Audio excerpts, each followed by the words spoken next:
Hello and welcome to this week's BizSmart Lunch and Learn webinar. Our weekly webinars are aimed to provide advice and share knowledge amongst business owners on key business topics and specialist areas. This is part of our service to our Smart Room members. And if you're not already a member or a BizSmart client and would like to access the archive of webinars, then please do visit our website, biz-smart.co.uk, and go to the Smart Room page. Our host joining me today is BizSmart Select member Nigel Dunand from Sandler Training. But before we start today's webinar, can I ask you all to use the question mark function on your screen to post any questions that you may have for Nigel, and he will do his best to answer them all at the end of the session. Thank you, Nigel. Over to you. Great. Thank you very much, Caroline. So I really appreciate the invitation to do this month's webinar for BizSmart. Just by a bit of background here, my inspiration for putting this together was that I'm coming up for my 10-year anniversary in business, and I was sort of reflecting upon this and thinking about all the things that I tried along the way in order to achieve some modicum of success, all the things that I tried and it didn't work, all the things that I tried and it did work, and also, of course, in my position, I'm fortunate enough to work with a lot of successful business owners of all sizes and shapes, and I've been able to learn many lessons from working with these guys over the years. One of the problems I think that I had when I first started out in business is that there was an awful lot of stuff to do. I had to wear many different hats. I had to sell, I had to deliver, I had to do my, I had to be a finance director, had to answer my own phone, which was a heck of a shock for me. And to begin with, I probably spent the first couple of years in a bit of a fog, not really seeing the wood for the trees. As time goes by, we're able to step back and be a bit more reflective. And so I've taken advantage of this and asked not just myself, but my clients and other successful business owners, what do they think really has contributed to their success? And today's session, I'll go through what I found to be 6 common pieces of the success puzzle that have really, once we really grasp those pieces and put them together, I think that's where the magic starts to happen. So also, just to set this thing off, I think number 1 piece of the puzzle here, if we move on to the next slide, thank you, I've got my assistant here, we'll click through one more, is goals. Now, I've heard about goals for years, ever since I first set up my business. But understanding what our goals are, I think, is more than an event. It's more than going to some goal-setting seminar. It's more than sitting down with your coach or your business advisor and putting together your goals. Goal setting for very successful people is a process rather than an event. And we'll talk a little bit more about that in a moment. John Lennon, apparently, when he was a youngster at school, he was asked by his teacher, "What do you want to be when you grow up?" John Lennon replies, "Happy." The teacher says, no, you don't understand the question. What do you want to be when you grow up? John Lennon looks at the teacher and says, "Happy." And the teacher says, no, John, you don't understand. What do you want to be when you grow up? Do you want to be a fireman? Do you want to be a carpenter? Do you want to be a school teacher? What do you want to be when you grow up? John Lennon looks at his teacher and says, no, I understand the question fully. You just don't understand my answer. So my takeaway from that is goals are personal, and that don't let anyone else pick your goals for you. The successful people that I talk to, they inherently understand what drives them, and why they have the goals they do. So if you've got a pen and paper out right now, I suggest you grab it right now. And the word to write down here is why. All of us, I believe, are put on this earth for a purpose. Whether or not, whatever religious belief we have or non-religious belief we have, if we can get in touch with that fundamental purpose, that why we're here on the planet, that becomes the fire and the engine that really drives us. Our goals may change as we go through life, and successful people understand that. So they see their goals and identifying their goals as a process, not an event. They may take stock regularly where they are and figure out where they want to go and why they want to go there. They will have goals in many different areas of their lives. If for any of our Sandler clients, we know we have goals in 8 areas of our lives that we like to talk about: personal, professional, education, social, and a whole putting together a binder of these goals and tabs is just one way of making sure that we don't neglect any one area of our life and we have balanced goals. I hesitated just before I got to family goals. I think quite often, if we're not careful, we're so focused on our business that our family pays the price.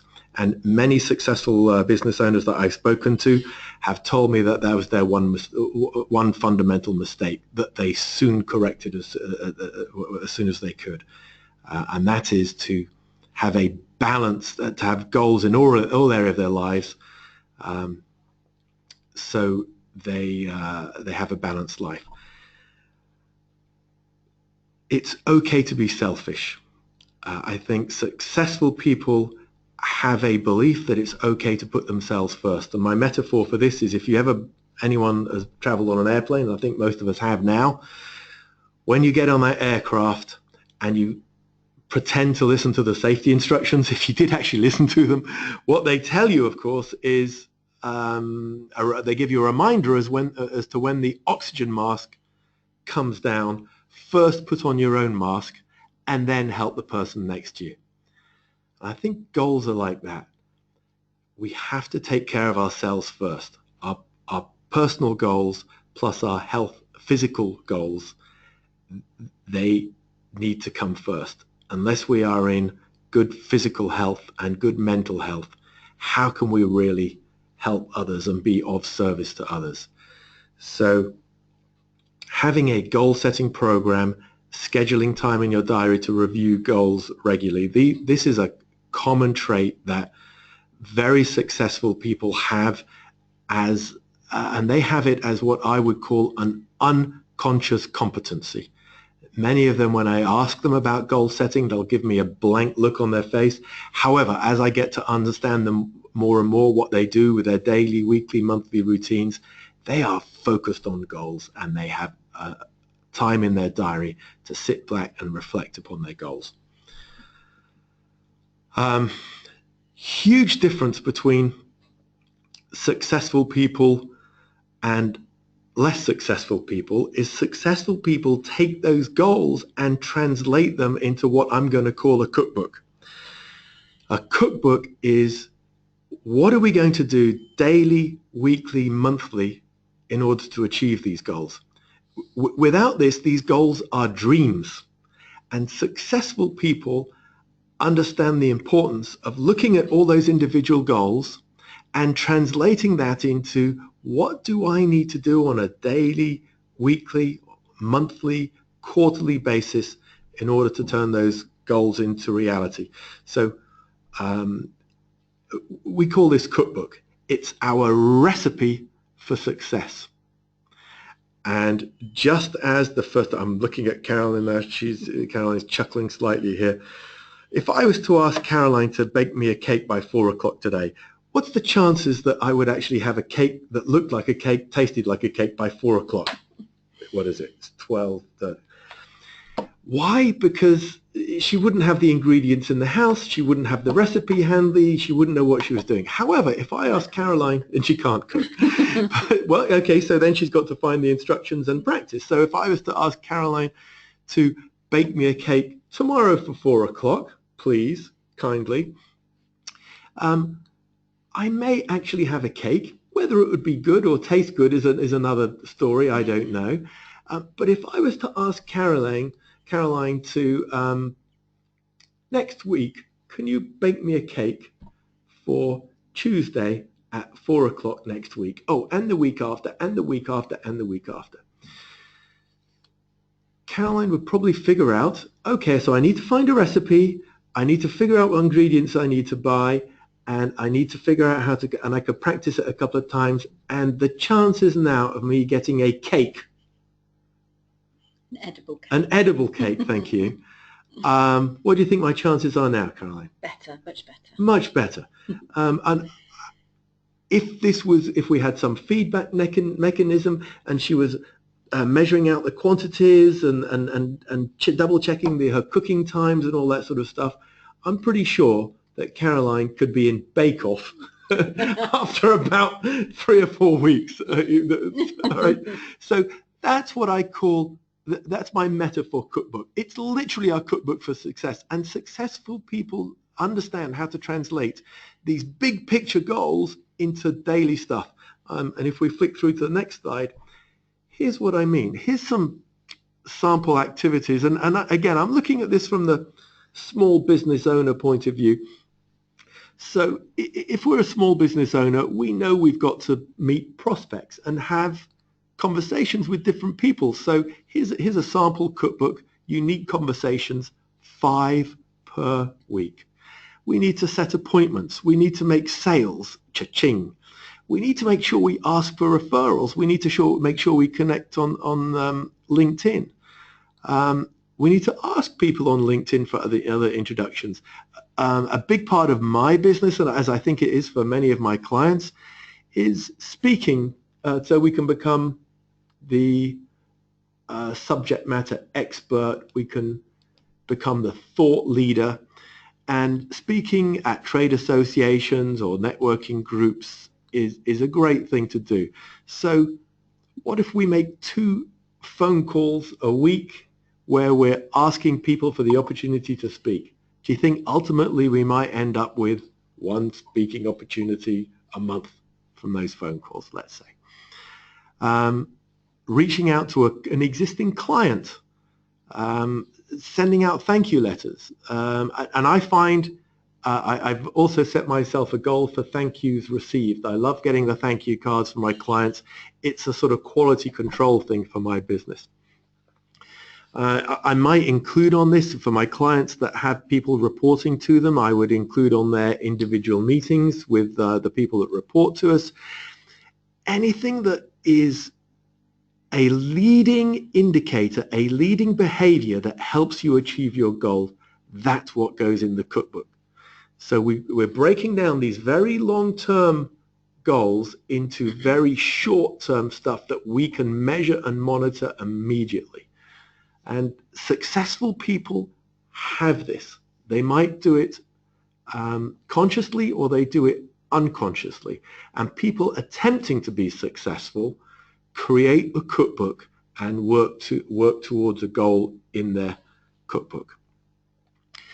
Now, in order to achieve this, I think there's 4 other key pieces of the puzzle here, and I'll run through them, but my top one here is what I call calendar obsession. Successful people have what a lot of us might call a default diary.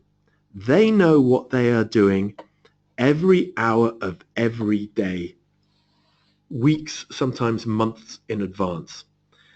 I have in my diary, for example, I have time blocked out for meeting with up to 4 prospects a week. I have the time blocked out in my diary. There's no name on it, but I know eventually there's a name that gets filled in on that. This prevents people from running around all over the place.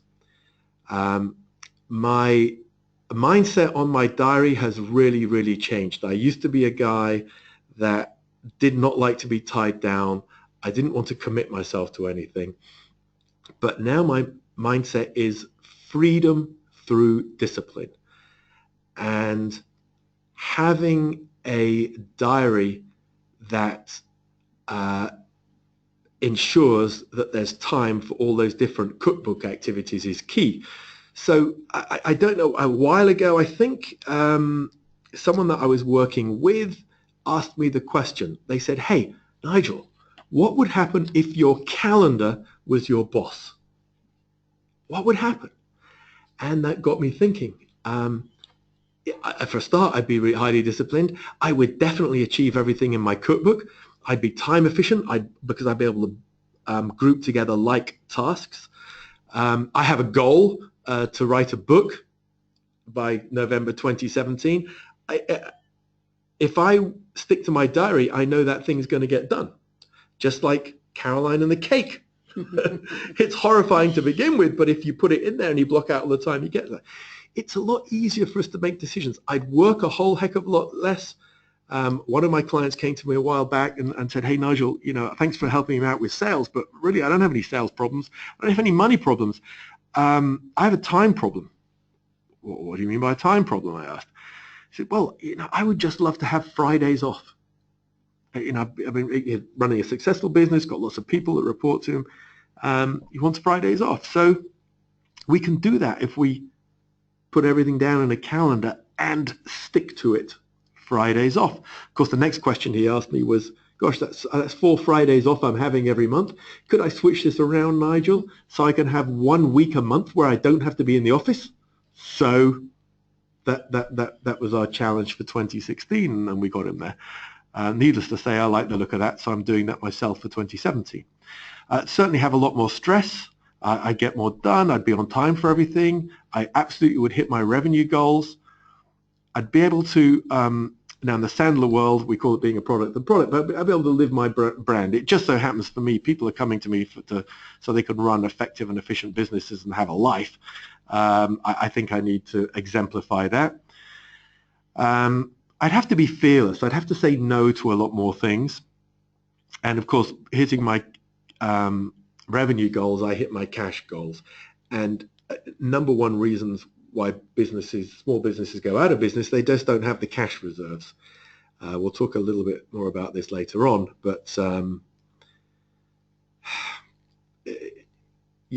no business ever went out of business because they had too much cash in the bank.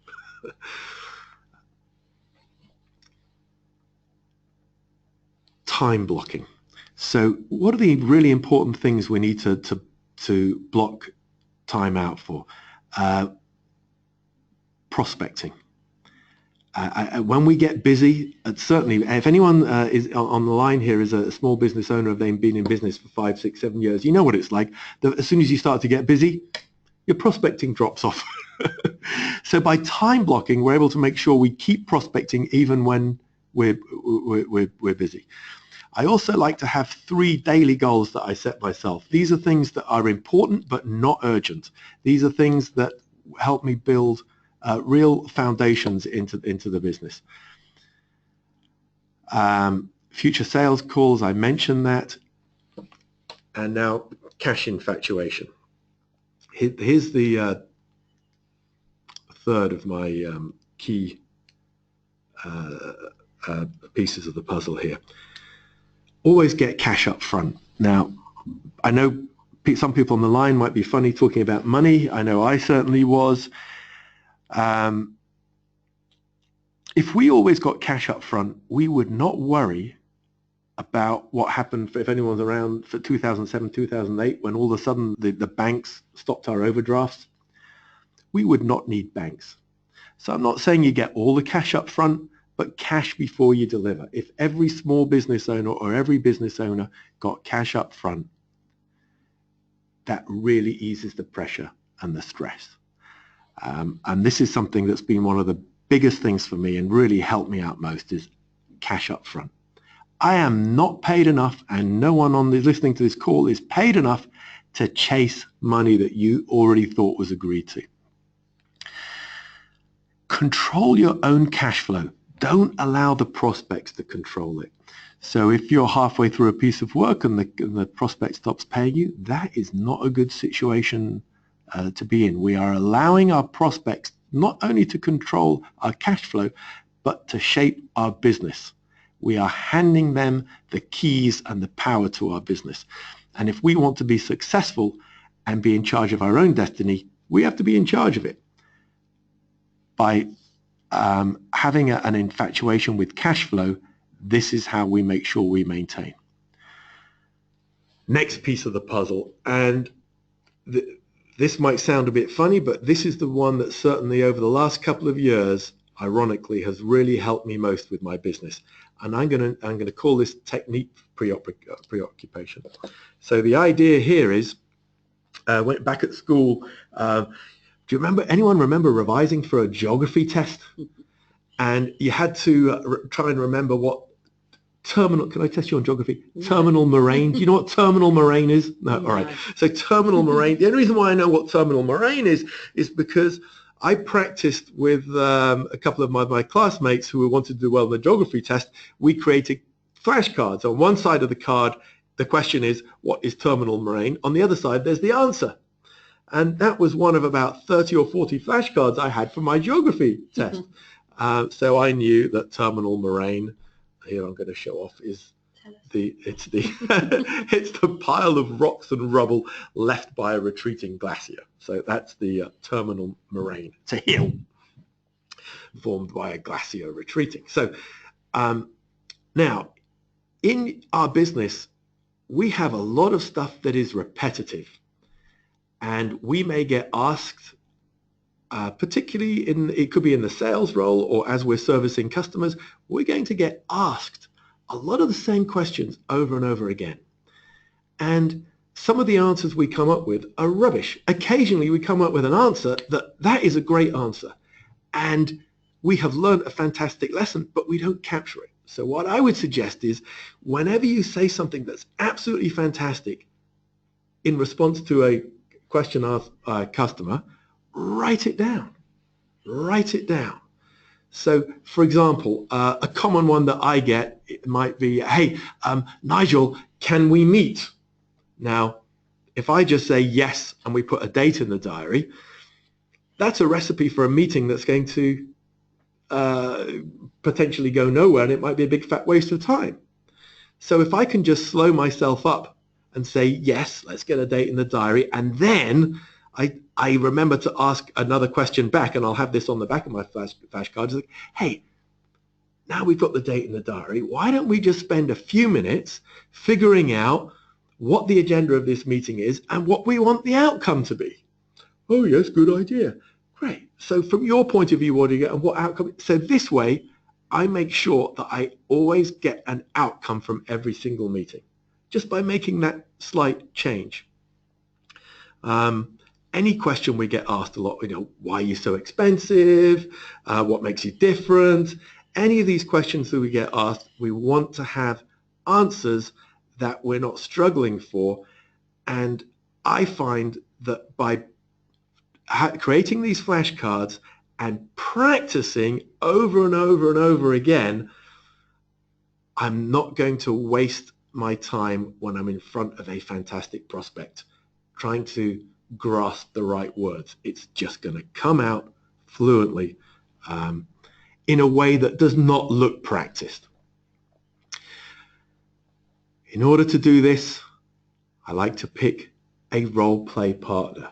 So I have a couple of people that I reciprocate with them and they reciprocate with me, and we do role play.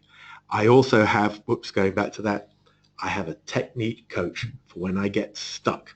And one of the things that I find that all successful people have is they have coaches, not just for business, but for technique.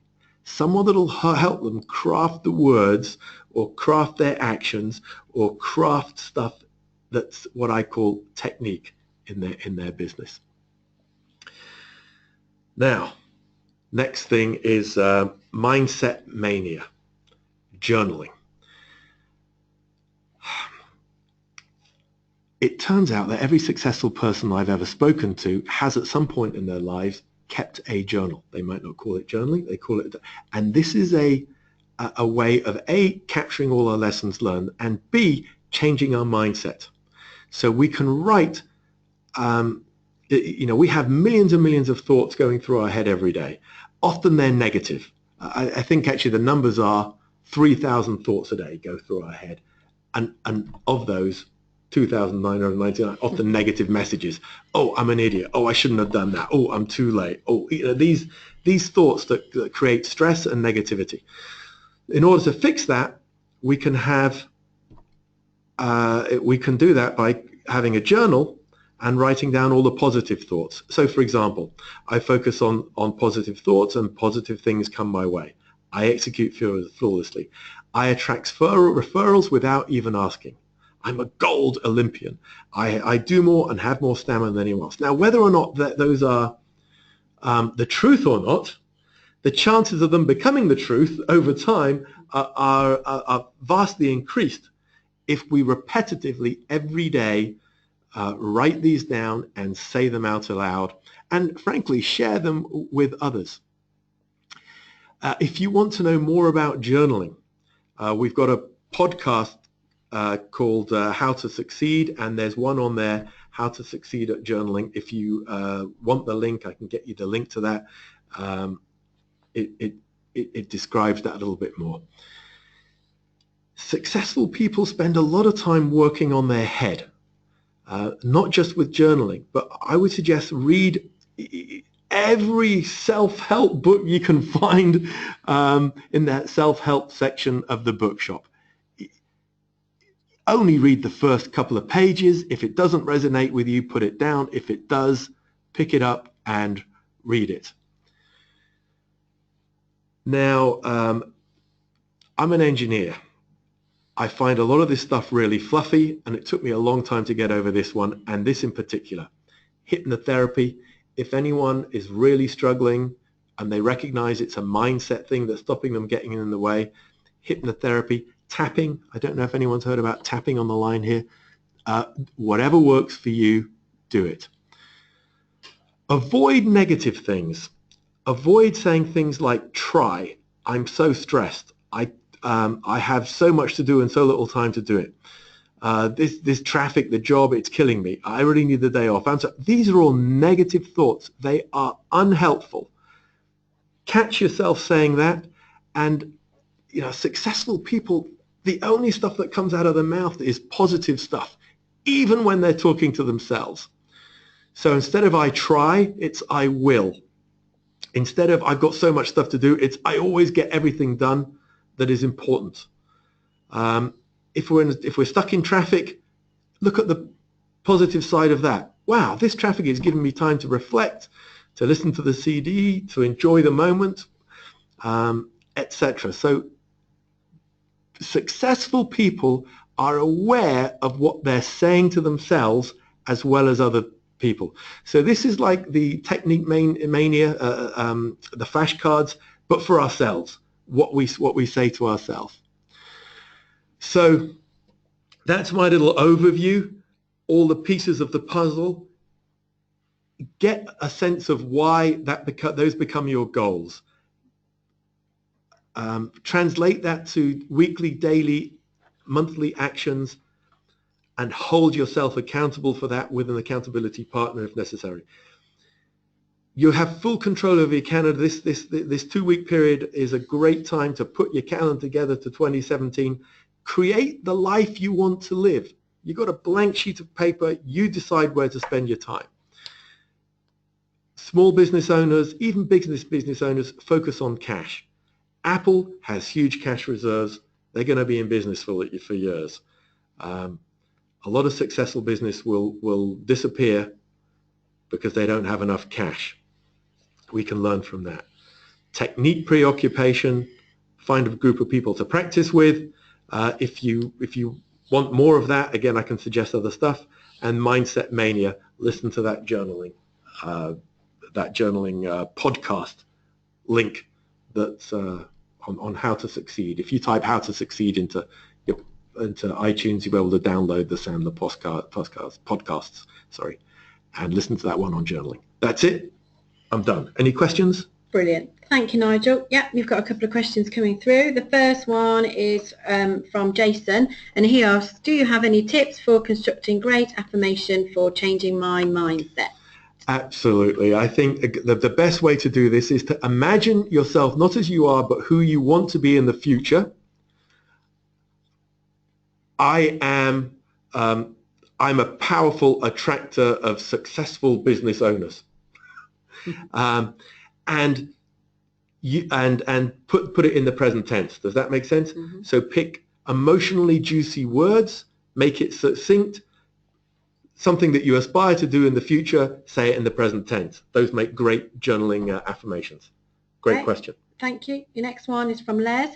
How can I find out more about developing a personal cookbook for success, for my success? Great. That's Les, that's a great one. In the time allowed, let me give you a couple of points. First of all, give me a call. Come along to one of my cookbook sessions we do in our training room here at Longbridge. And also I can point you in the direction of another podcast, Cookbook for Success. Okay. Next one is from Stuart. How much time should I block out for prospecting and personal development? Now that's...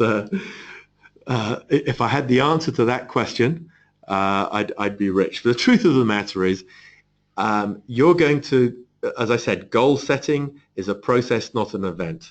So as with your calendar, that's a process, not an event.